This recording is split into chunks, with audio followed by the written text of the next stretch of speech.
ಶಿವಮೊಗ್ಗ ಗ್ರಾಮಾಂತರ ಪೊಲೀಸ್ ಠಾಣಾ ವ್ಯಾಪ್ತಿಯ ಬಂಗಾರಪ್ಪ ಬಡಾವಣೆಯಲ್ಲಿ ಒಂದು ಖಾಲಿ ಜಾಗ ಇದೆ. ಇದು ಪಾರ್ಕಿಗೆ ಅಂತಂದು ಮೀಸಲಿಟ್ಟಿದ್ರು ಅಂತಂದು ಹೇಳ್ತಾರೆ. ಕೆಲವೊಂದು 4-5 ಗಿಡಗಳಿದೆ, ಆಮೇಲೆ 2 ಕಟ್ಟೆ ಇದೆ. ಕಟ್ಟೆ ಮೇಲೆ 2 ದೇವರ ವಿಗ್ರಹ ಇದೆ. ಒಂದು ಗಣಪತಿ ವಿಗ್ರಹ, ಇನ್ನೊಂದು ನಾಗರ ವಿಗ್ರಹ ಇದೆ. ಸೊ ಅದು ಯಾರೋ ಒಬ್ಬ ವ್ಯಕ್ತಿ ಬಂದು ಅದನ್ನು ಕೆಳಗಡೆಗೆ ಹಾಕ್ದ ಅಂತಂದು ಲೋಕಲ್ ಅವರು ಕಂಪ್ಲೇಂಟ್ ಮಾಡ್ತಾ ಇದ್ದಾರೆ. ಇಮಿಡಿಯೇಟ್ಲಿ ನಮ್ಮ ಆಫೀಸರ್ಸು ನಾನು ಕೂಡ ಇಲ್ಲಿ ಬಂದು ಚೆಕ್ ಮಾಡಿದ್ದೀವಿ.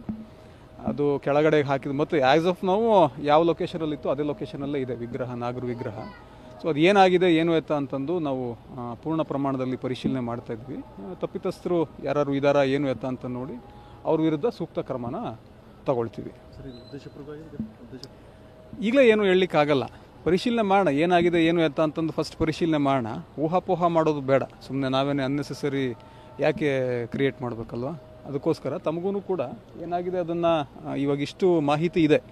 ಉದ್ದೇಶಪೂರ್ವಕವಾಗಿ ಮಾಡಿದಾರಾ, ಯಾರು ಮಾಡಿದ್ದಾರೆ, ಏನು ಮಾಡಿದ್ದಾರೆ ಎಲ್ಲದನ್ನು ಪರಿಶೀಲನೆ ಮಾಡೋಣಂತೆ. ಪರಿಶೀಲನೆ ಮಾಡಿ ಯಾರು ಮಾಡಿದ್ದಾರೆ ಬಿಗಿ ಕ್ರಮ ತಗೊಳ್ಳೋಣಂತೆ.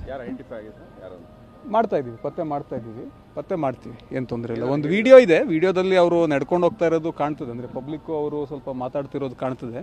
ಬಟ್ ಆ್ಯಕ್ಚುಲ್ ಏನಾದರೂ ಘಟನೆದು CC ಕ್ಯಾಮ್ರಾ ಏನಾದ್ರು ಇದೆಯಾ ಅಥವಾ ಬೇರೆ ವಿಡಿಯೋಸ್ ಏನಾದ್ರು ಇದಾವ ಅಂತಂದು ಎಲ್ಲ ಆಯಾಮದಲ್ಲೂ ಕೂಡ ತನಿಖೆ ಮಾಡ್ತೀವಿ.